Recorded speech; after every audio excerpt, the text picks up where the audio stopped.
Hi అండి. నేను చేసిన ఒక రెసిపీని మీతో షేర్ చేద్దామని ఈ వీడియో చేస్తున్నాననమాట. అదేంటి అంటే ఆకుకూర అలాగే పన్నీర్ అనమాట. ఈ రెండిటి కాంబినేషన్‌లో పాలక్ పన్నీర్ లాగా ఉంటుంది కదా! అలా కాకుండా నేను ఇలా ట్రై చేశాననమాట. టేస్ట్ విషయంకొస్తే ఓకేగా ఉంది.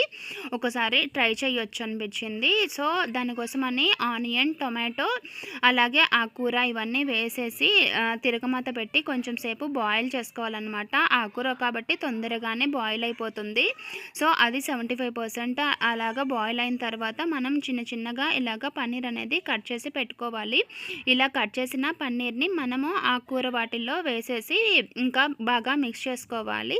ఒకవేళ ఇంట్రెస్ట్ కానీ ఉంటే మనం గరం మసాలా యాడ్ చేసుకోవచ్చు. నేనైతే యాడ్ చేసుకున్నాను. టేస్ట్, ఫ్లేవర్ అనేది తగులుతుంది కదా అనేసి. బట్ ఎక్కువ కాదు, తక్కువగా వేసుకోండి. ఇక్కడ వచ్చేసి నేను చేసిన మిస్టేక్ ఏంటంటే ఆకుకూర కొంచెం ఎక్కువ వేశాను. అది తగ్గించుంటే బాగుండనిపించింది.